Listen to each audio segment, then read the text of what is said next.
Bismillahirrahmanirrahim. Assalamualaikum warahmatullahi wabarakatuh.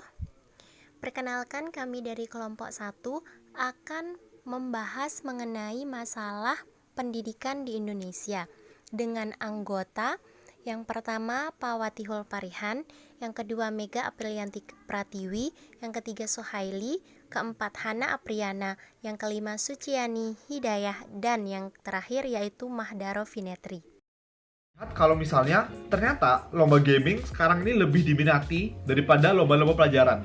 Kenapa seperti itu? Karena memang kita sebagai mahasiswa atau sebagai murid, kita apa ya istilahnya, kita kan belum punya uang banyak gitu ya. Hashtag nasib mahasiswa. Dan ketika kita lomba dan kita bisa mendapatkan uang yang banyak, kita pasti mau mengejar itu kan. Nah, jumlah hadiah uang yang besar ini membuat orang-orang semakin minat untuk ikut lomba itu. Nah, ketika minat untuk ikut satu perlombaan itu banyak, maka muncullah persaingan di situ. Nah, ketika muncul persaingan, maka orang-orang ini harus prepare dengan baik gitu, harus persiapan. Nah, mereka bersiap, mereka latihan dengan serius dan sebagainya. Akhirnya levelnya tinggi semua gitu. Dan akhirnya skill-skill mereka terasah. Bahkan mungkin mereka menemukan trik-trik baru dalam game, kayak formasi-formasi baru yang belum ada sebelumnya. Nah, jadi intinya di sini adalah persaingan itu dan juga minat. Nah, jadi setelah lihat post itu, aku jadi mikir, gimana kalau misalnya olimpiade pelajaran, perlombaan pelajaran itu hadiahnya sebesar itu? Maka dalam bayanganku, murid-murid itu pasti minat banget untuk ikut olimpiade pelajaran, ya kan? Nah, dengan pola pikir yang sama, ketika minatnya banyak, maka banyak murid itu bersaing, dan akhirnya mereka belajar dengan giat gitu. Mereka belajar dengan sungguh-sungguh. Nah, ketika itu, maka skill mereka itu akan sangat tinggi, dan bahkan mereka juga bisa menemukan formula-formula baru, dan juga mungkin menemukan hal-hal baru gitu. Dari hasil analisis salah satu video dari YouTube, kami menemukan 3 masalah pendidikan di Indonesia. Yang pertama yaitu kurangnya minat peserta didik di Indonesia dalam mengikuti perlombaan pendidikan karena kurangnya dukungan dari instansi sekolah maupun pemerintah. Contohnya, terletak pada perbandingan antara perlombaan game dengan perlombaan sains. Pada era ini, perlombaan gaming lebih diminati oleh sebagian besar kalangan pelajar, bahkan orang dewasa. Kenapa?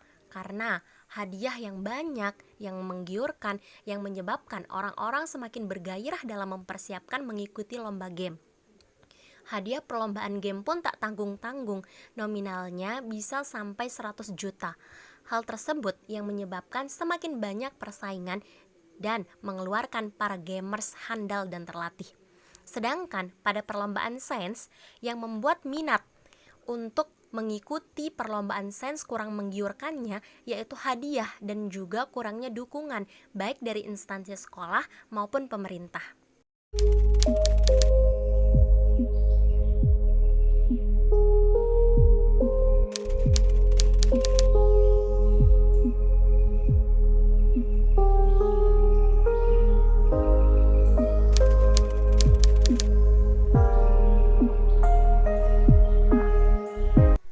Yang kedua yaitu mengenai waktu belajar. Waktu belajar di Indonesia bisa dikatakan terlalu memaksakan. Kenapa? Karena sistem belajar di Indonesia, lebih tepatnya di sekolah, terlalu menekankan sehingga tidak ada waktu luang untuk para siswa melakukan hal lain seperti istirahat, main, dan lain-lain. Yang ada yaitu hanya belajar, belajar, dan belajar, yang menyebabkan belajar menjadi hal yang melelahkan dan membosankan. Bahkan sekolah menjadi tempat mengerikan untuk sebagian orang. Orang ahli pun bisa berkata, bermain game saja yang menurut orang asik bisa menimbulkan rasa capek atau lelah dalam bermain game, apalagi ini belajar. Yang ketiga yaitu gaji guru yang tergolong rendah. Profesi sebagai guru di Indonesia masih dianggap sepele dan dilihat rendah karena gajinya kecil. Jika dibandingkan dengan pendidikan di negara Jepang, profesi menjadi seorang guru bisa dikatakan tinggi atau bahkan menjadi persaingan. Rata-rata gaji seorang guru di Jepang yaitu 38 juta per bulan untuk guru SD, SMP, dan SMA. Sedangkan untuk dosen, gajinya yaitu 80 juta per bulan. Indonesia sendiri harus butuh waktu lama untuk mendapatkan gaji yang besar. Itu pun harus melakukan ujian-ujian seperti P3K, tes CPNS, dan lain-lain.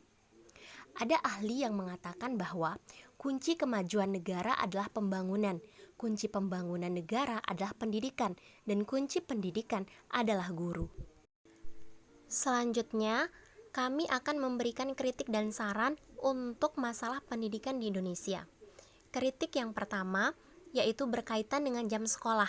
Siswa disarankan masuk pagi dari sekitar setengah 7 atau setengah 8 sampai sekitar setengah 2 atau setengah 3, sehingga waktu untuk merefresh kembali otak atau sedikit olahraga jarang didapat oleh para pelajar. Bahkan sarapan pun kadang tidak didapat. Dan siswa lebih banyak waktu berada di sekolah daripada di rumah, yang menyebabkan siswa bosan dan malas ke sekolah. Yang kedua yaitu berkiblat pada ujian.